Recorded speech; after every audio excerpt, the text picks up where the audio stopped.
Las Buenas Nuevas Valencia, una iglesia para todos, presenta Buenas Nuevas para la Ciudad.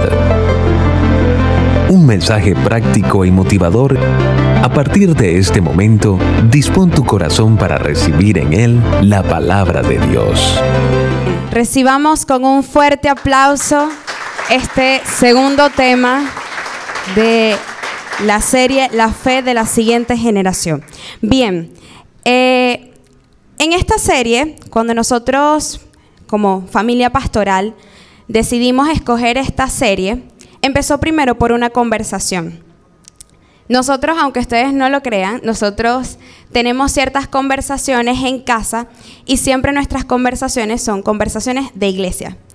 Y cuando nosotros estábamos conversando sobre cuál podría ser el siguiente tema o la siguiente serie, nosotros habíamos hablado de que es importante hablar un tema de familia.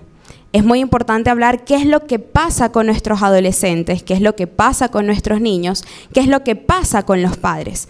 Porque hemos visto con gran preocupación que esta nueva generación que viene está muy debilitada, está adolorida, está sensible, está inestable, insegura, y nosotros lo hemos visto con mucha preocupación. Entonces, a raíz de eso, nosotros tomamos la decisión de decir, no, tenemos que hablar de un tema de familia en donde sea una serie de alerta para todos, para todos. En esta oportunidad yo quise compartir con ustedes porque siento que yo como líder de adolescentes y también como psicóloga tengo muchas cosas para compartir. Tengo muchas cosas para alertar y para notificar. Y creo que esto es algo en el que usted y yo vamos a ir aprendiendo juntos en el camino. A lo largo de esta serie vamos a ir por una aventura para poder ir conociendo a qué nos estamos enfrentando en esta sociedad en la que estamos y en esta realidad en la que estamos. La semana pasada estuvimos hablando de que si no invertimos en la siguiente generación, ¿desaparecerá qué? La iglesia va a desaparecer. Nosotros como iglesia dependemos mucho de lo que hay en esta nueva generación. Esta nueva generación va a continuar o debería continuar lo que nosotros empezamos en un primer momento. Pero lo que está pasando con esta nueva generación es que ha venido con muchos dolores, con muchas cargas, con muchos traumas, con muchas situaciones que no saben cómo salir de allí. Entonces, esta generación viene quebrada desde hace mucho tiempo y nosotros nos agarró de sorpresa. Nosotros no sabemos cómo manejar esta situación. Lo único que sabemos decir es, ¿por qué? ¿Qué pasó? ¿Qué hice mal? ¿En qué me equivoqué? ¿Por qué mi hijo está así? ¿Por qué mi hijo se siente así? ¿Por qué mi hijo tomó esta decisión? Si yo siento que como padre lo he hecho bien. Si yo siento que yo lo he encaminado hacia lo que es un bien para él. Entonces, ¿qué fue lo que pasó? Entonces hemos visto este cambio de generación y sacamos esta conclusión, que en vista de todo lo que hemos visto de esta nueva generación, nos damos cuenta que si seguimos así y no actuamos, la iglesia va a desaparecer. Porque la iglesia es una comunidad de muchas familias. Y si las familias se pierden, entonces ¿en dónde queda la iglesia? También nosotros estuvimos conversando la semana pasada de que Jesús hace que la vida sea mejor y nos hace mejor para la vida. La fe en Jesús es importante y es determinante. Yo no sé cómo es su historia de vida, pero yo sí le puedo contar de la mía porque yo conozco cómo soy yo y qué he hecho yo y qué no he hecho yo. Me conozco a la perfección. Pero yo le puedo decir a usted que yo soy una persona antes y después de yo confiar plenamente en el Señor. Anteriormente yo decía, sí, soy cristiana, tengo hijos pastores, asisto a la iglesia, pero no vivía conforme a la fe del Señor plenamente. ¿Y sabe cuándo pasaba eso? De que yo no me sentía completamente plena en la fe en el Señor. En mi adolescencia. En la adolescencia es cuando yo tenía esa rivalidad de, no, yo no quiero ir a la iglesia. ¿Por qué me van a obligar? Ese es mi lenguaje y el lenguaje de muchos adolescentes. No me estén obligando. Yo voy porque quiero, no porque estoy obligado porque tú vas. Porque así hablan los adolescentes. Ahora los adolescentes tutean a los papás. No hay un usted, no hay un respeto por delante. Entonces, perdemos esto, perdemos esta enseñanza de que somos completamente diferentes cuando nosotros tenemos a Jesús como nuestro Señor en nuestra vida. Entonces, la fe en Jesús es importante y determinante. Y la semana pasada también surgió una pregunta que dice, ¿cómo lograr esto en la vida de la siguiente generación? ¿Cómo yo puedo lograr esto? ¿Cómo yo puedo evitar ciertas cosas? ¿Cómo yo puedo ver qué es lo que está pasando? Y todo se resume a, todo empieza en casa. Es importante que nosotros tomemos en cuenta que en casa es en donde todo empieza. Dios diseñó a la familia como un programa de aprendizaje para la vida. A mí me dio mucha curiosidad una vez en una materia en educación en el que la materia hablaba sobre la comunidad. Era una materia netamente para la comunidad. Y yo recuerdo que cuando nos estaban dando la parte teórica, a mí me habían dado un texto donde hablaba de la familia. Y yo le decía a la profesora, yo, profe, disculpe, ¿por qué vamos a hablar de familia si la materia es comunidad? Yo pensaba que comunidad era, no sé, realizar actividades que podíamos hacer para poder trabajar en grupo. Yo lo veía de otra forma. Pero yo decía, ¿por qué el primer tema es familia? Y ella me decía, mira, porque la comunidad es una sociedad. Y el primer contacto social que tiene un ser humano es la familia. El primer punto que tú conoces al nacer sobre cómo es el entorno en el que tú te desarrollas es la familia. Tú, a raíz de la familia, tú vas a saber con quién te vas a relacionar, con quién te puedes llevar bien, con quién te puedes llevar mal, cómo puedes tomar decisiones, si vas a establecer límites o no. A partir de la familia, tú vas a ver eso. A través de la dinámica familiar, tú vas a ver eso. Gran parte de las cosas más elementales de la vida vienen desde la casa. Hábitos, actitudes, patrones de comportamiento. Todo lo que nosotros aprendemos, todo lo que nosotros conocemos, lo sabemos a partir de lo que mamá, papá, hermanos, toda nuestra familia nos ha enseñado. Todo lo que nosotros vemos en casa lo vamos a reflejar en nuestra sociedad, porque es lo que hemos aprendido. Todo proceso terapéutico comienza desde háblame de tu familia, ¿de dónde vienes? Si usted nunca ha ido a un psicólogo, le invito a que asista y usted va a ver, lo puedo atender, $15 la sesión cada una. Me piden el número, se lo doy, con mucho gusto. Y fíjese, hay una cosa que nosotros tenemos en las sesiones, y es que una vez que nosotros estamos hablando con el paciente, llega un momento en el que nosotros le decimos, ok, ahora cuéntame cómo es la relación con tu papá, cómo es la relación con tu mamá, cómo fue tu niñez, cuéntame, ¿qué te gustaba hacer? ¿Compartías con tu familia?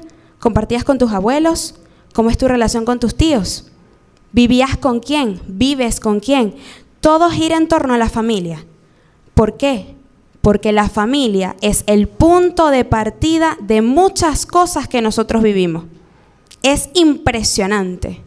En estos días yo estaba en un taller para mujeres y recuerdo que yo estaba dando mi taller y hubo un momento de ronda de preguntas. Y yo, bueno, vamos a hacer la ronda de preguntas. A mí me encanta que me pregunten, pregúnteme. Y cuando me hacen las preguntas, a mí me dio mucha curiosidad algo. Y es que la mayoría de las preguntas empezaban con lo que pasa es que cuando yo vivía con mis papás, viví esto y esto y esto y esto y esto. ¿Cómo hago para? Yo, ok, empezamos con papá. Había otra pregunta que decía como que en el pasado yo tuve ciertas situaciones donde yo no sabía cómo enfrentarme a ciertas situaciones que yo veía con mi mamá y con mi papá.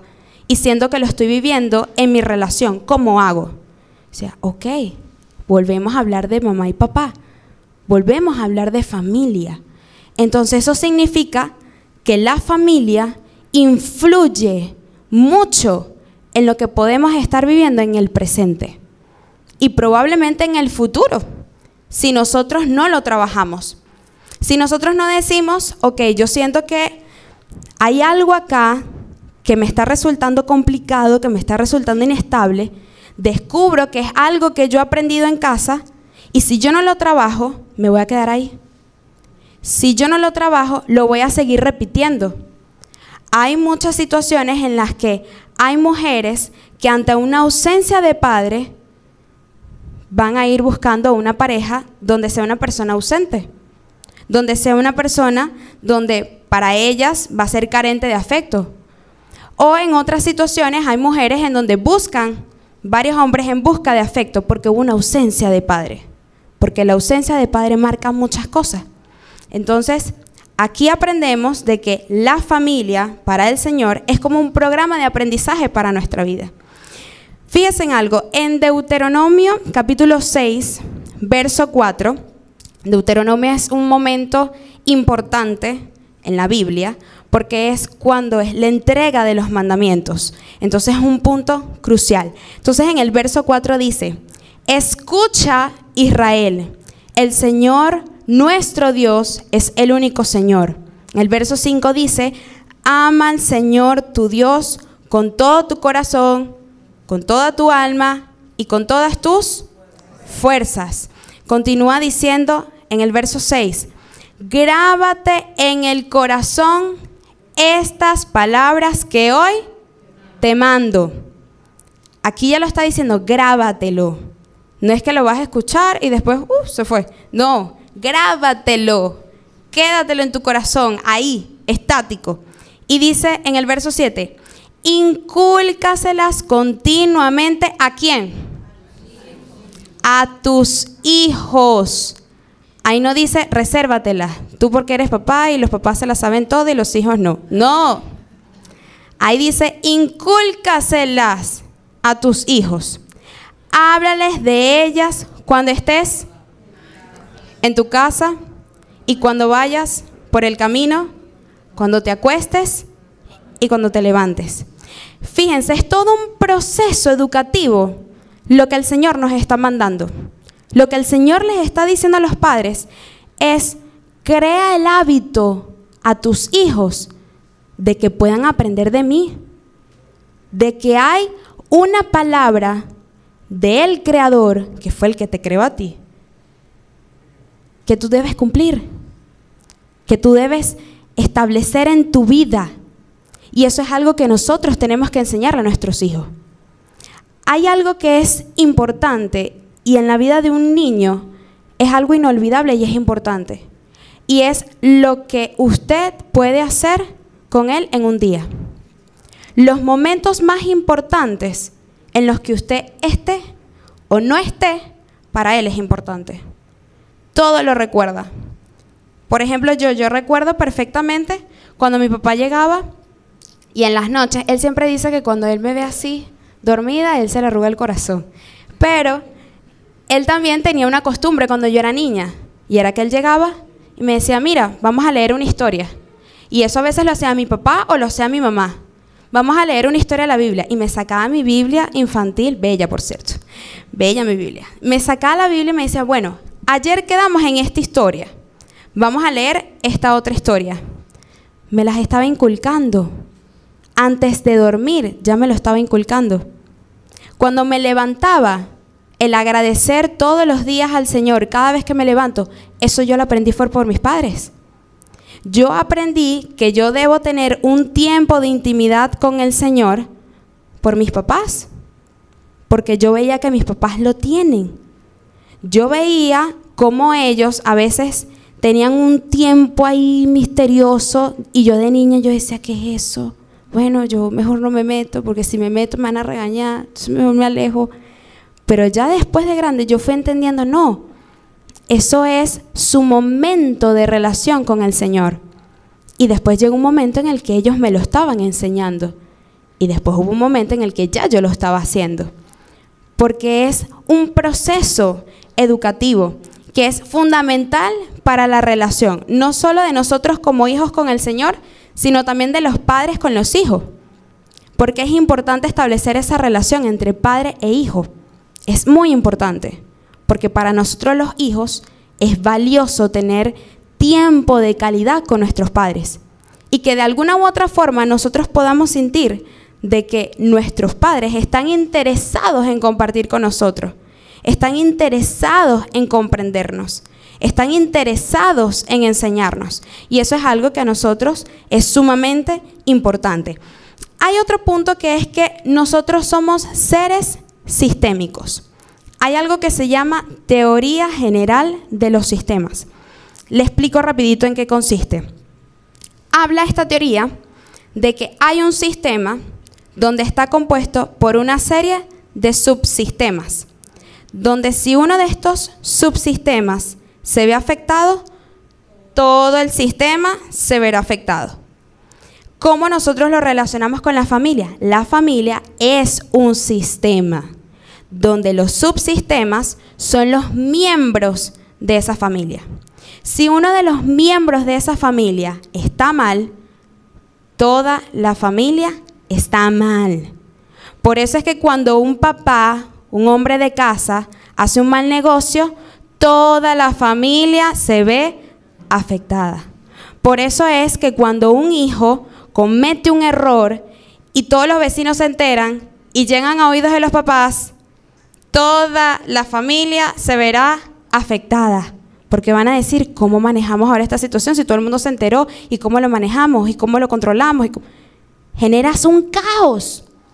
Todo lo que puede hacer un solo miembro de este sistema, que es la familia, puede afectar todo. Disfruta usted de Buenas Nuevas para la Ciudad. Y fíjese, eso es algo que la teoría general de los sistemas es aplicado no solo para la familia, es aplicado para empresas, es aplicado para comunidades, es aplicado para colegios, porque todos somos un sistema.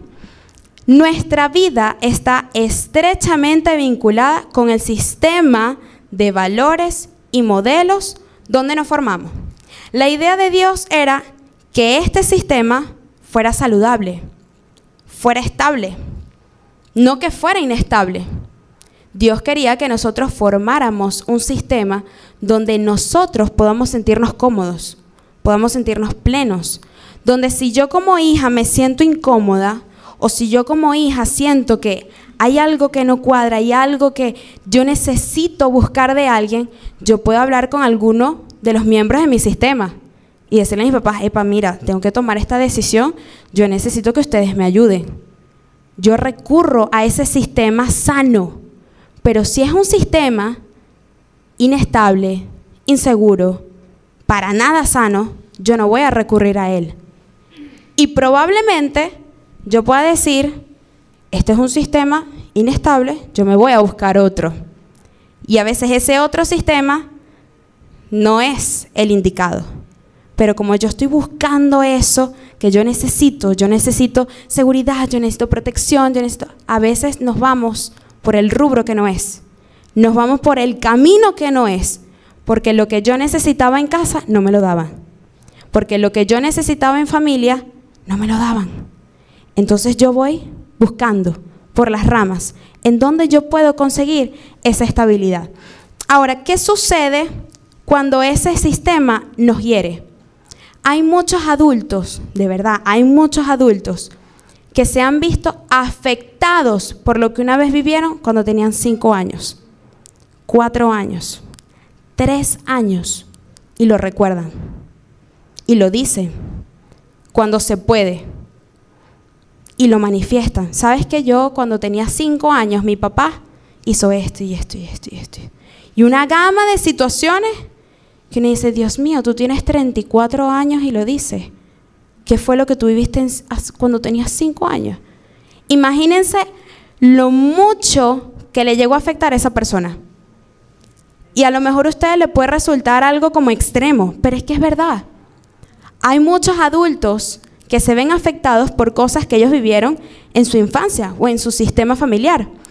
Muchos adultos de hoy en día viven vidas marcadas, imposibilitadas de recibir y dar amor, y afectados inclusive en su vida de fe por heridas causadas en el hogar. Hay personas que son herméticas. A veces a mí me impresiona.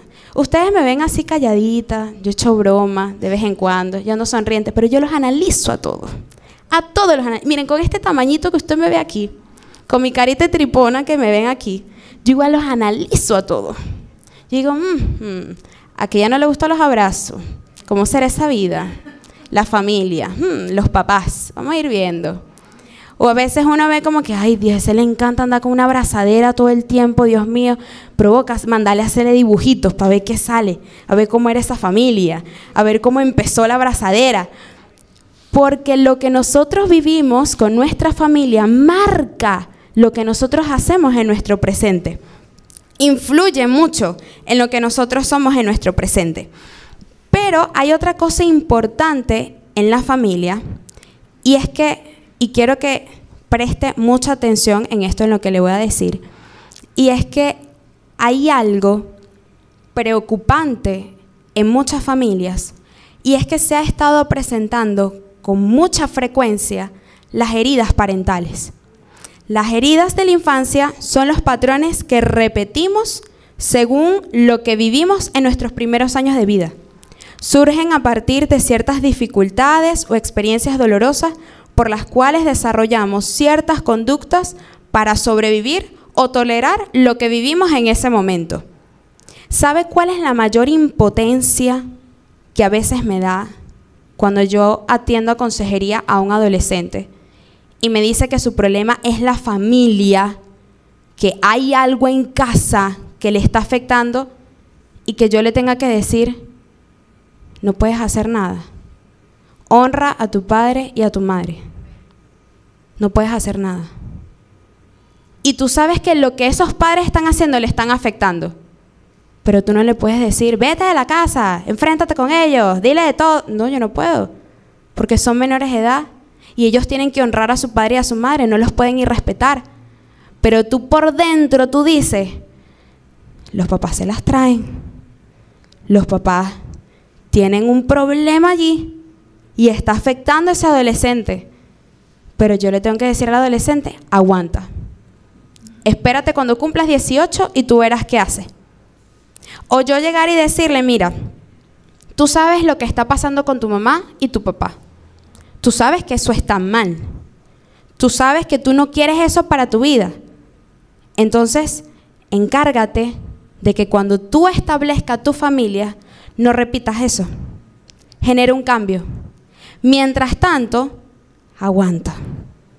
Pero cuando tú tengas tu familia, ya sabes que no vayas a repetir ese patrón que tú estás viendo en casa, porque sabes que no es sano. Si tú repites ese patrón, si tú creas una familia en donde estás repitiendo lo mismo que hizo tu mamá y tu papá, ya tú sabes cómo se van a sentir tus hijos, como tú te estás sintiendo ahora. Pero mientras tanto, aguanta lo que estás viviendo en casa.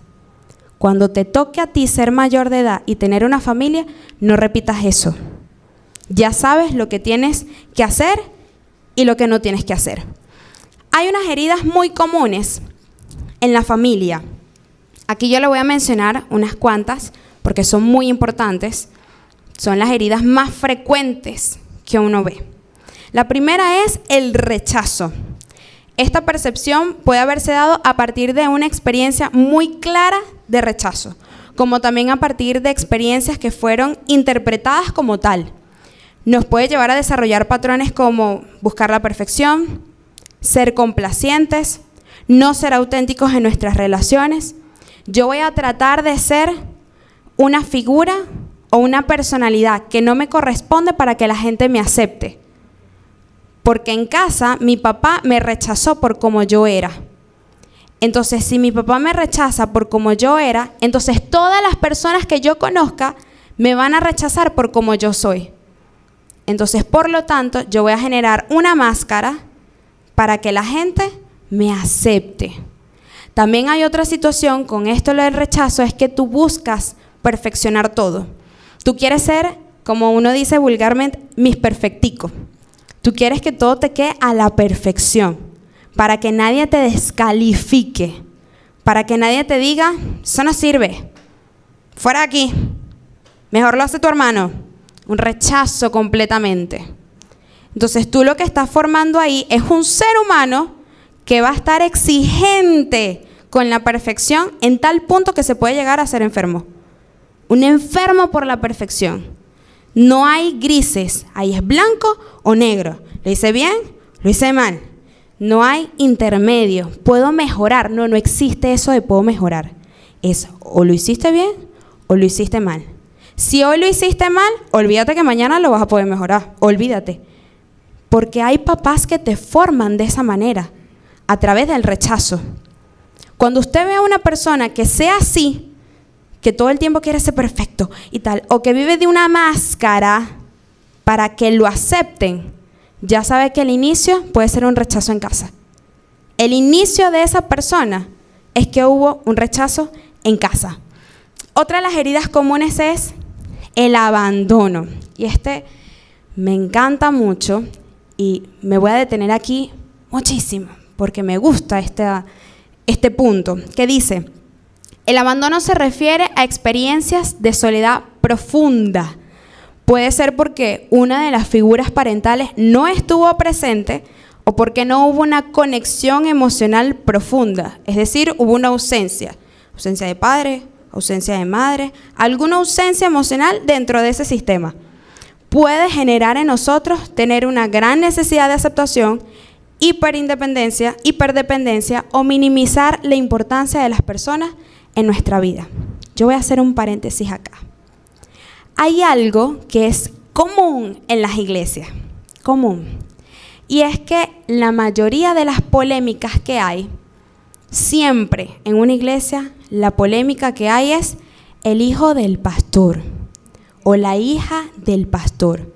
Siempre los hijos de pastores estamos envueltos en polémicas, problemas, escándalos. Siempre. Todo el tiempo. Donde es motivo hasta de reuniones de liderazgo. ¿Qué vamos a hacer con el hijo, con la hija del pastor que ha hecho esto y esto y esto? Es el escándalo.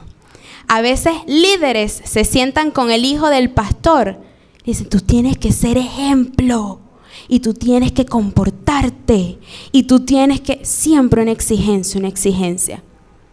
Le explico. Ese hijo de pastor, así como cualquier otra persona, vivió etapas.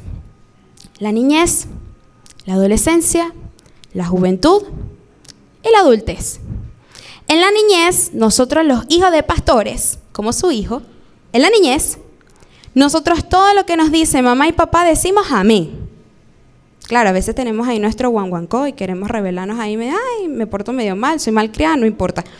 Pero es algo que el papá lo puede manejar, porque él es el de la disciplina. Yo soy tu papá, usted está chiquito, 5 años, quédese quieto. Pero cuando llegamos a la adolescencia es la etapa de la rebeldía. Es la etapa en donde yo a todo le quiero contradecir a mi papá o a mi mamá. Tú no te la sabes, yo me la sé toda. Te pasa a ti. En la adolescencia es el peor momento para un ser humano. El peor momento. Entonces, en ese momento, ese hijo de pastor que usted tanto critica, ese hijo de pastor cuando está en la adolescencia, empieza a ver que hay un mundo afuera donde le puede atraer. Pero tú tienes a tus papás que te dicen, tú tienes que ser el hijo de pastor ejemplar. No metas la pata. Pero hay un detalle en eso. Y es que a nosotros nos dicen, sé el hijo de pastor ejemplar. Pero no nos dice, sé el compañero de clase ejemplar. Sé el compañero de trabajo ejemplar. Sé el padre ejemplar. Sé el hijo, sin el de pastores, sé el hijo ejemplar. No nos dicen eso. ¿Por qué pasa eso? Porque esos pastores se dedican más a ser pastores que a ser padres. Y como ellos se dedican más a ser pastores que a ser padres, entonces para ese hijo la figura de padre no está. Entonces hay una ausencia. ante una falta de figura, hay una ausencia. Entonces, si yo no tengo a mi papá aquí presente, que me esté alentando como un verdadero papá, no como un pastor, yo me rebelo ante lo que él me diga. Yo me rebelo ante lo que él me enseñe. Porque yo digo, nada de lo que tú me enseñas le voy a prestar atención porque tú no eres mi papá. No te has comportado como tal. Entonces no te voy a prestar atención. Una de las cosas que yo guerreaba muchísimo en la adolescencia era que a mí siempre me decían, la hija del pastor, hasta que un día, en un campamento, me armé de valor. Estábamos, recuerdo yo, era como una fogata. En ese momento éramos muchísimos porque estaban 3 iglesias en un solo campamento. Y todos estábamos en la fogata y echando broma. Y claro, yo a veces sentía que los campamentos eran mi momento para yo demostrar cómo soy yo. Yo soy echadora de broma todo el tiempo. Ahí en eso yo soy Carlos González, yo lo admito. Pero a veces cuando yo estoy acá en la iglesia, yo soy muy modosita, muy, ay, hola, buenos días, ¿cómo estás? Pero en los campamentos yo me desato, yo pego gritos, muchachos, ¿eso qué? Cuando estamos en la fogata, a mí me decían, ay, la hija del pastor, que ven. Yo, miren, vengan acá. Yo les voy a decir algo. En mi partida de nacimiento dice Chantal Charlotte González Pérez. No dice hija del pastor. Ahí dice hija de Carlos Eduardo González Heredia, María Evelyn Pérez Carta. No dice hija de los pastores de la iglesia Las Buenas Nuevas Valencia. No. Ahí dice Chantal Charlotte González Pérez. Si usted quiere, me dice Chanti. Pero no me diga hija de pastor, porque ese no es mi nombre. Listo, santo remedio. No me dijeron más hija de pastor. Y es necesario, porque a veces la gente vive de las etiquetas, vive del puesto, vive del poder. Es que es la hija del pastor. Y yo, no, ninguna hija del pastor. Yo soy un ser humano igual que tú. Quédate quieto, no pasa nada. Ahora, ¿qué es lo que pasa con los hijos que no son hijos de pastores? Que los padres dejan a un lado su rol de padre y asumen otro rol. Por ejemplo, hay madres que dejan a un lado su rol de madre para ser mujer. Entonces vemos situaciones en las que hay madres que dejan a sus hijos bajo la crianza de los abuelos porque ellos se van a ir a vivir a otro país con un tipo. Y dejan a sus hijos bajo la responsabilidad de una persona que no le corresponde. Los abuelos no son una figura para criar. Si usted no lo sabía, se está enterando. Los abuelos no son una figura para criar. Los abuelos son una figura para acompañar. Yo estoy ahí contigo, comparto, pero yo no te voy a estar criando muchachos. Los abuelos ya criaron a los papás. Y por ende, los papás van a criar a los hijos. Miren, unos cuantos se escandalizaron con eso. Me gusta. Aprendan, yo les dije, aquí los dos bandos vamos a estar aprendiendo. Porque nosotros tenemos que ir quitándonos ese esquema.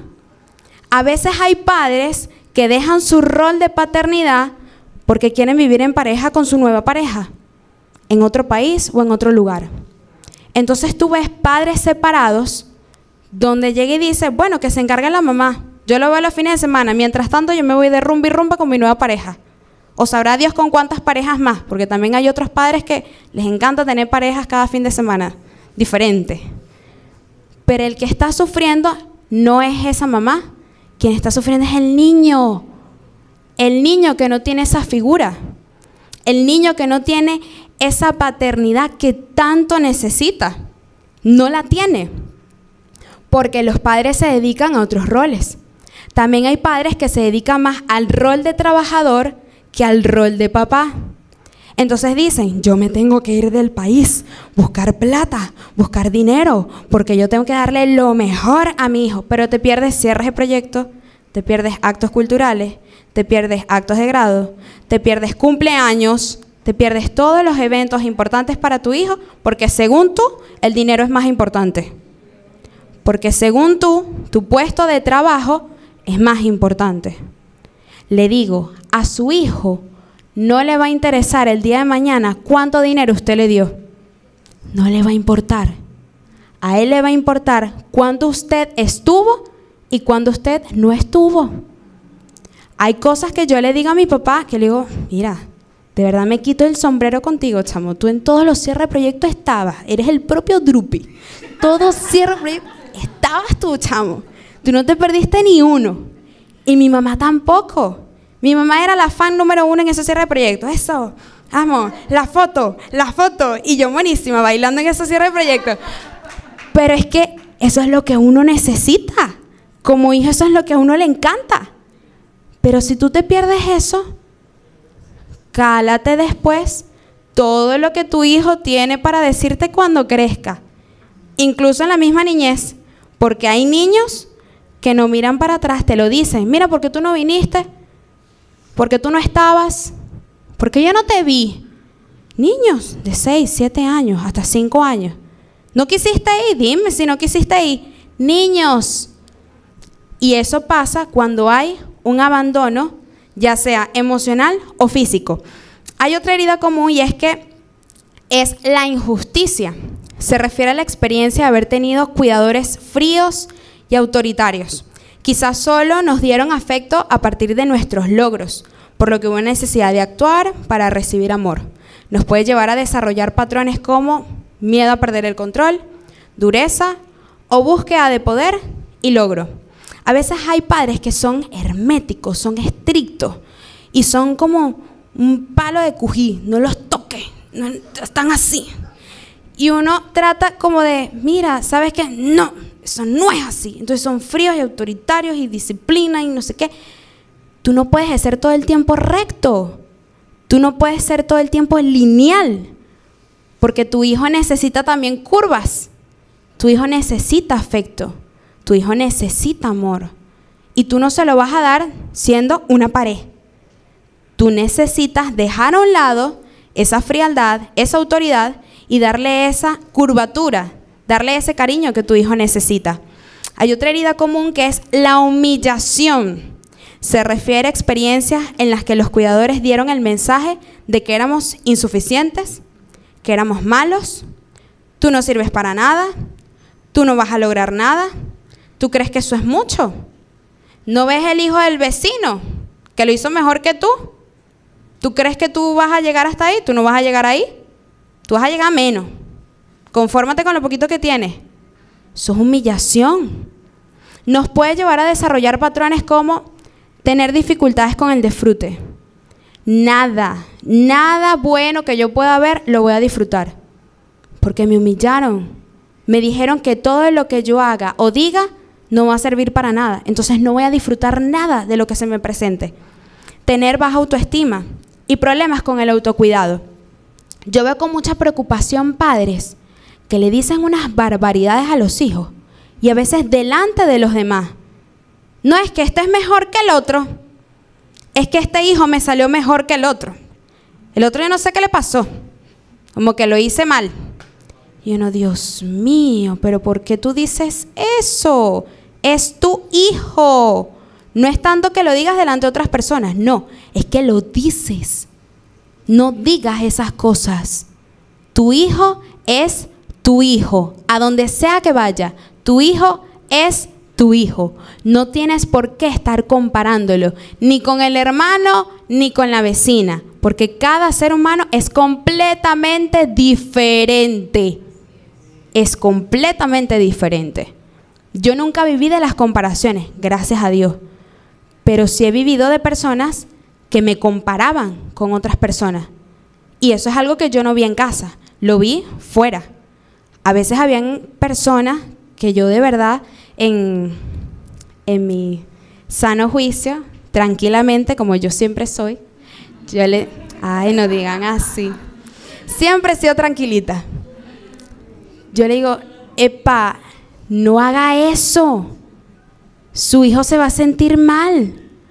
Padres que decían, ay no, este me sacó un 18. No entiendo por qué no sale igual a esta. Siempre la hija del vecino sale bien. Chantal siempre saca 20. Esta me salió bruta. Yo, epa, ¿cómo tú le vas a decir a tu hija que le salió bruta? Sacó 18. Y si fuera menos, ¿cuál es el problema? Ponte con ella. Si salió mal, fue por algo. Ponte con ella, estudia con ella. Enséñale hábitos de estudio. Pero no le estés comparando con otro. No estés diciendo que otro es mejor que tu hijo. No le estés diciendo insuficiente. No le estés diciendo que es malo. No le estés diciendo que no sirve. Porque entonces después vas a crear un ser humano en esta sociedad que todo el tiempo va a estar así. Yo no sirvo, es que yo no puedo con esto. Y tú lo ves en su actitud. No son capaces de ver más allá. No creen que puedan lograr grandes cosas porque sus padres le dijeron que no lo iban a lograr. ¿Sabe que todo lo que nosotros escuchamos de nuestros padres lo creemos? No importa la edad que usted tenga, todo lo que diga su papá, usted se lo cree. Si su papá le dice a usted, tú eres un dragón, tú eres un león, tú puedes con todo, tú te lo crees, tú vas así, yo soy un león, yo voy con todo. Pero si tu papá te dice, tú no sirves para nada, tú crees que tú vas a lograr mucho, tú no vas a lograr mucho, ya, chamo, te pusiste mal. Mi papá tenía una costumbre y la quiero compartir con ustedes. Y es que cuando me dejaba en la universidad, eso era unas vergüenzas que me hacía pasar. Cuando me dejaba en la universidad, él llegaba y me decía, ¿tienes evaluación hoy? Yo le decía, sí, tengo evaluación hoy. Bueno, que te vaya bien.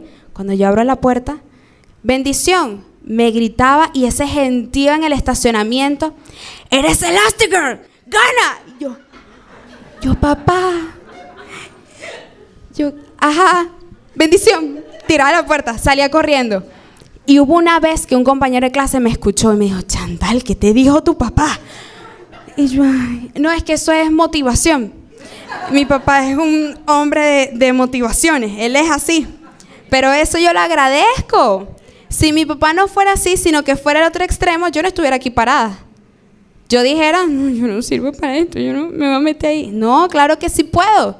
Si Carlos González lo hace, ¿quién dice que yo no puedo hacerlo? Claro que sí puedo. Más allá de los problemas en nosotros, esta clase de heridas también afecta a nuestro entorno. Disfruta usted de Buenas Nuevas para la Ciudad. Así como nosotros vemos cómo son nuestros padres con nosotros, así vamos a buscar personas que nos traten a nosotros. Si nosotros vivimos con unos padres que nos dieron rechazo, que hubo un abandono, que hubo humillación, yo voy a buscar en este mundo tan grande personas que me rechacen, que me humillen, que haya injusticia, que me descalifiquen, que me abandonen cada vez que le da la gana. Esas son las personas que yo voy a buscar, porque fue lo que yo aprendí. Entonces, las heridas que nosotros podamos vivir en casa, nosotros lo vamos a reflejar en toda persona en la que nosotros nos relacionemos. Un corazón herido hiere a otros. Y eso es hasta bíblico. El Señor te dice, ama a tu prójimo como a ti mismo.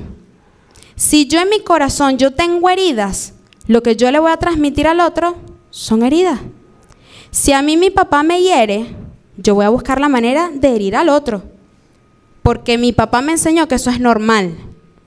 Y como eso es normal, yo lo voy a aplicar con el otro. Porque mi papá me hirió y yo lo sigo amando. Si yo lo sigo amando, es normal. No es normal. No es normal. Entonces, nosotros tenemos que aprender que un corazón herido hiere a otros. Cuando hay padres heridos, hay hijos heridos. Tómese un tiempo para revisar su historia familiar. Revísela. Personas que tienen heridas. Vea si su papá tiene heridas. Si su papá tiene heridas, vea si su abuelo tiene heridas. Y usted va a ver que es una cadena de heridas donde usted las está cargando también. Las está cargando porque es una cadena. A veces cuando hacemos un árbol genealógico de situaciones, uno empieza a ver, ok, el bisabuelo le pegaba al abuelo, le pegaba, le insultaba, todo.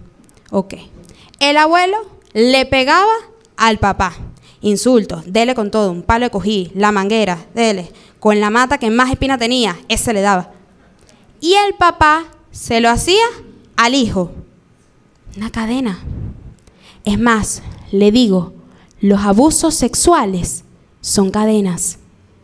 Cuando uno empieza a ver los abusos que se presentan y empiezas a desatar esa cadena, tú ves, la bisabuela fue abusada por un primo, el abuelo, la abuela fue abusada por un tío, la mamá fue abusada por un vecino y el hijo, la hija que yo estoy atendiendo fue abusada por un compañero, por un primo, por un tío, por un padrastro, por el papá, por sea quien sea, pero fue abusada. Porque padres heridos generan hijos heridos. Si hay padres que fueron abusados, va a haber hijos abusados.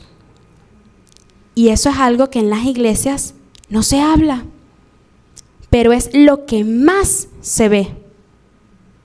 Entonces, cuando tenemos estos casos tan delicados, las iglesias lo que hacen es, vamos a orar, ayuno, vigilia, 30 días, 2 meses.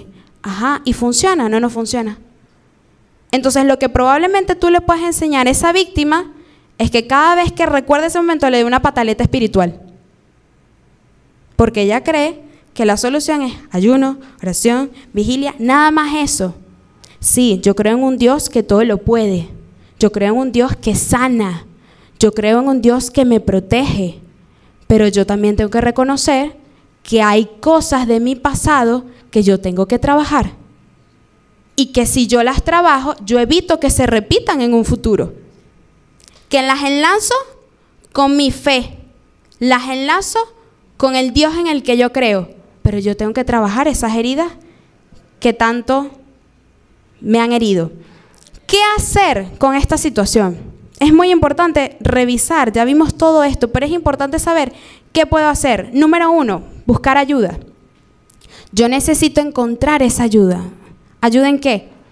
Ayuda en el Señor, primordial, ayuda en el Señor, en un consejero dentro de la iglesia, un líder. A veces hay líderes que te pueden acompañar en tu momento espiritual y en el emocional, porque esas heridas te afectan tanto emocional como espiritualmente, te debilitan y tú necesitas ese fortalecimiento de fe, de espiritualidad, y solo tú lo puedes conectar y solo tú lo puedes obtener a través de tus consejerías dentro de la iglesia, donde puedan ir trabajando tus emociones y tu relación con Dios. ¿Qué otra forma puedes buscar ayuda? Un psicólogo. No le tengan miedo a los psicólogos, nosotros no mordemos. No le tengan miedo. Nosotros, nuestro trabajo no es aconsejar. Nuestro trabajo es acompañarte en ese proceso doloroso. Y en el camino te estaremos dando herramientas para que cuando sientas que pierdes el control, tú puedas decir, ok, recuerdo que tengo esta herramienta que me dio la psicóloga, ya sé cómo enfrentarlo. Pero hasta que tú no tengas esa ayuda, no vas a saber cómo salir de ese hueco en el que estás metido. A veces hay padres que creen que en una consejería de 45 minutos que yo pueda tener con su hijo, yo voy a solucionar todo lo que ellos hicieron durante años. Entonces a veces dicen, ay no, Chantal, lo que pasa es que vino mi hijo aquí, yo lo vi con medio cabizbajo, yo lo veo igual. ¿Tú crees que en una conversación yo voy a arreglar todo lo que tú hiciste en 15 años? 14 años, 13 años. Entonces ahí pasa que dice, esa iglesia no sirve. Esa iglesia pura herejía, sueltan ahí. Entonces, no, reconoce que tú como padre fallaste y ahora nosotros como iglesia estamos dispuestos a ayudarte. Pero no es nada más ayudar a tu hijo, es ayudarte a ti también. Porque tu hijo es el reflejo de lo que tú le enseñaste durante todo ese tiempo. Y si él lo aprendió, si él tiene heridas, es porque tú también tienes heridas. Porque esas heridas no salieron solas. Esas heridas las aprendió. Entonces hay que trabajar en conjunto. La segunda cosa, vivir el doloroso proceso de la sanidad. En la sanidad hay algo que a todo el mundo, como diría un profesor, genera piquiña. Y es perdonar. Cuando tú le dices a alguien, tú tienes que perdonar al que te agredió, no puedo. Es lo primero que dicen, no puedo. ¿Cómo yo lo voy a perdonar? ¿Tú estás escuchando todo lo que yo te dije que me hizo? Sí, te escuché, pero hay que perdonar. No va a ser rápido, eso te lo puedo asegurar. No va a ser rápido, no va a ser fácil, pero no te preocupes, yo te acompaño. Tenemos que vivir ese proceso de duelo. Tenemos que vivir ese proceso que tanto nos duele, que tanto nos cuesta aceptar. Tenemos que vivirlo. Tenemos que decir, sí, me afectó, me dolió, me frustré, me molesté. Tienes que admitirlo. Tienes que vivirlo. Pero tienes que trabajarlo. No quedarte en, sí, mi papá nunca estuvo, es independiente, eso no pasa. No verlo como algo normal, porque eso también puede ser un mecanismo de defensa. Tu frialdad ante lo que pasó con tus padres, ante lo que te hizo tus padres, eso es un mecanismo de defensa. Eso no significa que perdonaste. Eso significa que tú lo estás tapando, no que lo estás trabajando. Entonces, date la oportunidad de vivir ese doloroso proceso de la sanidad. Y por último, aprender a vivir desde la historia de mis cicatrices. No desde las heridas, sino de las cicatrices. Cuando usted se cae y se rompe, usted no se queda ahí con la herida y la tapa con suéter, la tapa, o con una tela, lo que sea, y no la desinfecta. No. Usted que agarra, me va a doler. Cuando me eche alcohol, me va a doler, pero yo tengo que sanarlo. Y cuando yo lo sane, va a quedar en esas cicatrices. Lo mismo pasa con esas situaciones dolorosas que usted vivió en la infancia. Le va a doler echarse alcohol, le va a doler acudir a esa ayuda, pero tú tienes que sanar esa herida para que se convierta en esa cicatriz y que esa cicatriz al mismo tiempo sea una historia que contar. Todos tenemos cicatrices, todos. Pero cuando tú ya sanaste eso y queda esa cicatriz, ya tú el día de mañana tú tienes una historia que contar. Y puedes decir, sabes que yo viví esto, no te preocupes, no te sientas solo. Yo salí de esto así, así, asado. Mira, si yo pude, tú también. Puede ser una historia de aliento, de motivación para una persona que está viviendo lo mismo. Entonces, date la oportunidad de sanar. Esto devolverá la salud al sistema familiar y nos permitirá levantar una generación más saludable. Hay algo que yo quisiera que usted lo diga, que es, dígalo, eso es posible. Podemos sanar heridas. Podemos enmendar toda esa situación dolorosa que hemos aprendido de nuestra familia. Y si yo soy el causante de las heridas de mi hijo, estoy a tiempo de sanarlo. Usted ahí en donde está, a lo mejor puede estar diciendo, fulanito, menganito, mi hijo, yo como papá, o el papá de mi hijo, o la mamá de mi hijo, lo que sea, usted puede estar pensando. Pero le digo, usted es suertudo, porque todo eso que yo le estoy diciendo acá, lo puede implementar. Lo está aprendiendo acá. No deje para mañana lo que puede hacer hoy. Si usted va a actuar ante esta situación en la que nos estamos enfrentando todos, que son heridas hacia nuestros chamos, y usted tiene la capacidad de poder cambiar eso, hágalo. No lo deje en manos de otro. Si usted es padre, vea la relación que usted tiene con su hijo. Y si no está muy bien, mejórela. Si usted está bien con un hijo, pero con el otro no, mejore con ese en el que el otro no. No se quede con que con este sí, con este no. Bueno, ese está dañado. No, trabaje con los dos, porque los dos los necesita usted. Todos los hijos que usted tenga, los necesita usted. Y eso es posible. Sanar esas heridas es posible. Segunda de Timoteo, capítulo 1, verso 5 dice, porque tengo presente la fe sincera que hay en ti, la cual habitó primero en tu abuela Loida y en tu madre Eunice, y estoy seguro que en ti también. Aquí hay algo importante, y es que la fe de Timoteo fue el resultado de un sistema saludable.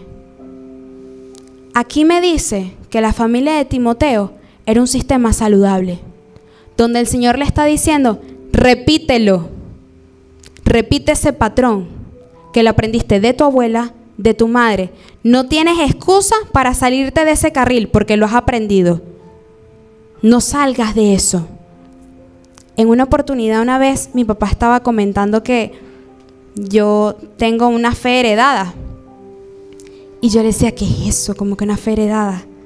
Y digo, no, explícame. Pues yo entiendo otra cosa de herencia, pero eso no sé. Y digo, yo sé que yo heredé tu carácter, que tú no eres ningún caramelito dulce. Eso yo lo heredé. Pero ¿qué es esa fe heredada? Me dice, mira, tus abuelos maternos crecieron en el Evangelio. Parte de tu familia paterna viven en el Evangelio. Nosotros, tus padres, vivimos en el Evangelio. Parte de tus tíos viven en el Evangelio y tú estás viviendo en el Evangelio. Entonces es una fe heredada. Yo lo aprendí de mis abuelos y lo aprendí de mis padres y por ende lo estoy implementando yo. ¿Y saben qué es lo más curioso? Que mi novio también. Una fe heredada. Entonces, si nosotros después en un futuro tenemos hijos, también una fe heredada. Porque los dos estamos en la misma sintonía. Nosotros juntos sabemos que tenemos un Dios que nos acompaña, que tenemos un Dios que sana heridas, que tenemos un Dios que nos protege, que nos guarda, que genera en nosotros esa cicatriz y permite que esa cicatriz sea una historia que contar. ¿Qué quiero que hagas?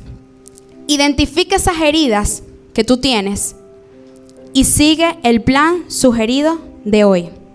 Buscar ayuda, vivir el proceso, aprender a vivir desde la historia de las cicatrices. Le aseguro, usted empieza a implementar esto en la vida de sus hijos, o usted siendo hijo lo empieza a implementar cuando tengas tu familia, y vamos a tener la fe de la siguiente generación.